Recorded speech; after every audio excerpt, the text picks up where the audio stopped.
Bonjour tout le monde, j'espère que vous allez bien, que vous avez passé un très bon week-end. On va faire un petit update comme d'habitude au niveau des marchés US, donc au niveau du S&P 500.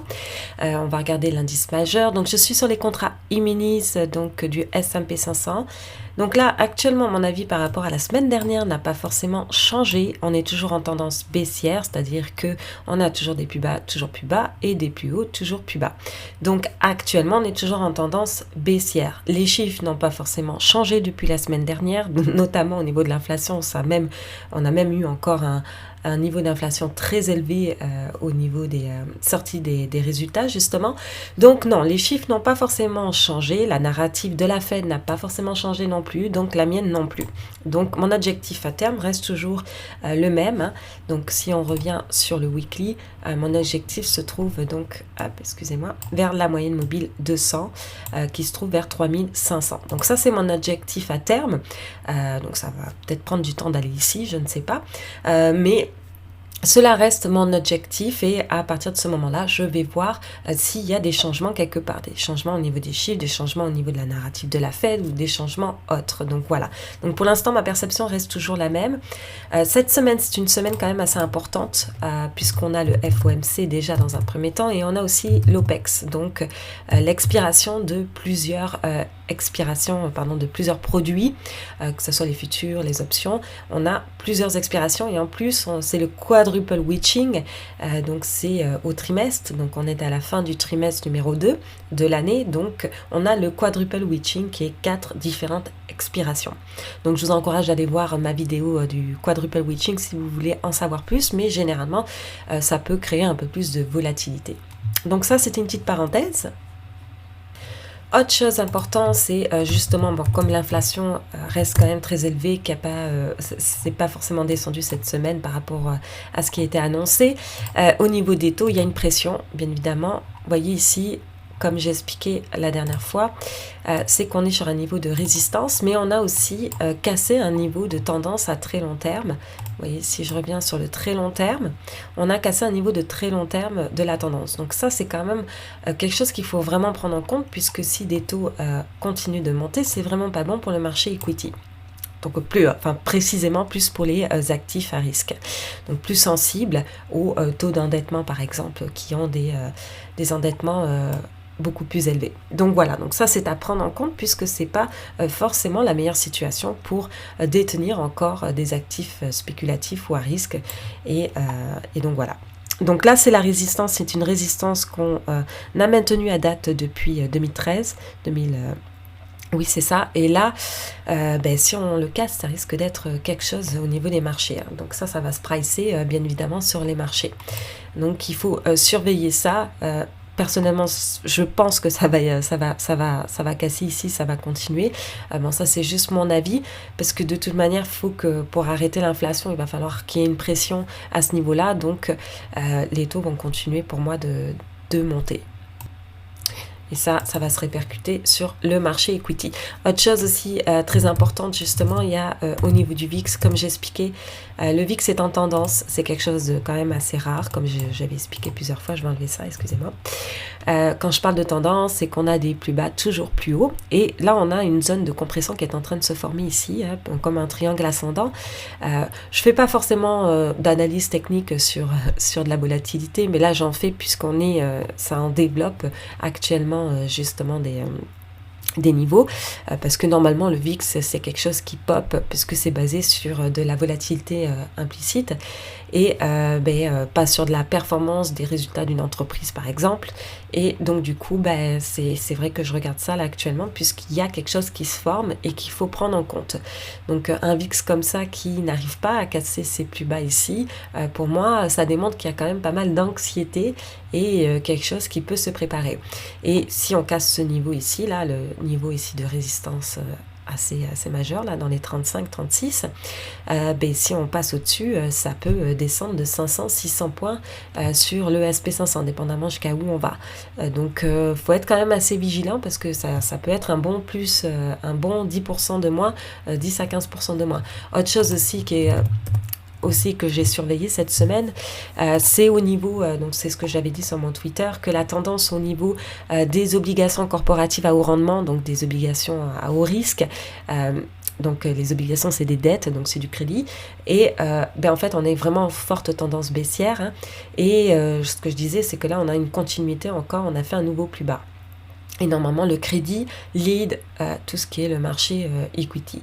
Donc c'est en premier, c'est le marché equity. Donc le marché equity, plus ici, ce qui concerne les actifs plus à risque.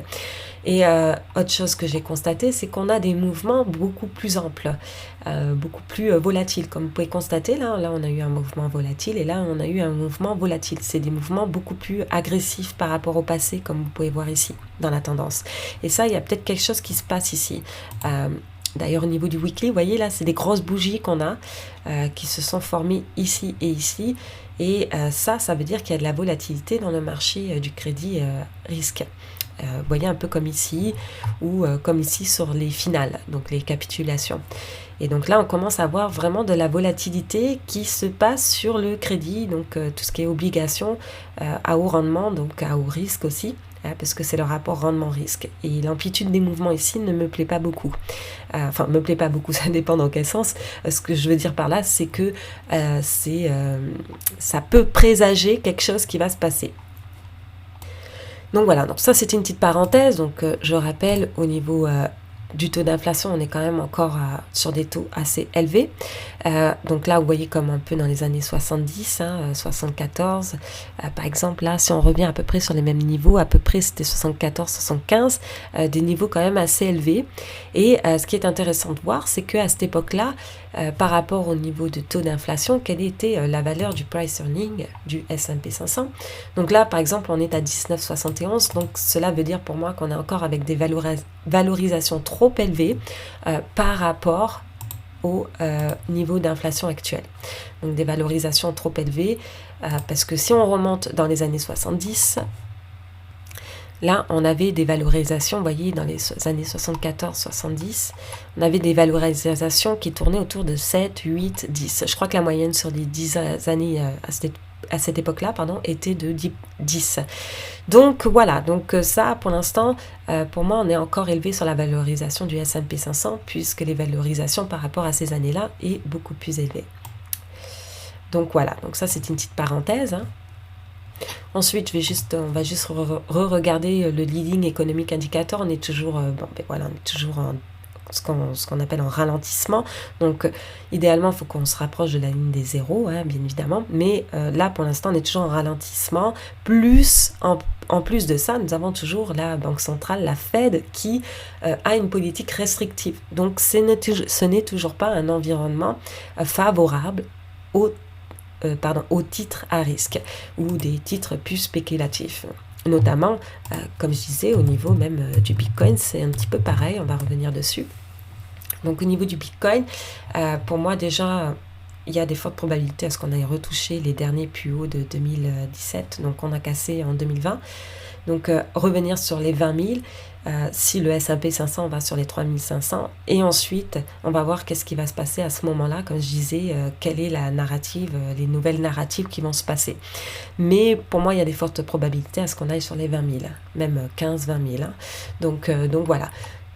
Puisque de toute manière, dans le passé, le Bitcoin n'aime pas forcément les banques centrales restrictives, hein, donc préfère les banques centrales accommodantes, hein, le Bitcoin. Donc pour l'instant, il n'y a pas forcément quelque chose qui dit que c'est favorable la situation actuelle au Bitcoin. Notamment aussi, on a le dollar. Hein. Le dollar, c'est quelque chose de problématique actuellement. Et le dollar démontre aussi de la volatilité. Donc vous voyez ici, là, on a des gros mouvements qui se passent, un peu comme ici, vous voyez, pendant la chute du Covid, on a des gros mouvements qui sont en train de se passer actuellement. Et un dollar élevé, c'est pas bon non plus pour tout ce qui est les résultats corporatifs. Hein. Donc ça, c'est à prendre en compte, puisque ça va se répercuter sur les résultats des entreprises, hein, pour tout ce qui est donc les entreprises internationales. Et ça démontre aussi qu'il y a de l'argent qui va dans les valeurs refuges. Et bien évidemment, lorsque les banques centrales sont assez restrictives, ça fait monter aussi le dollar. Et là, comme les banques centrales vont rester restrictives, ça continue à faire monter le dollar.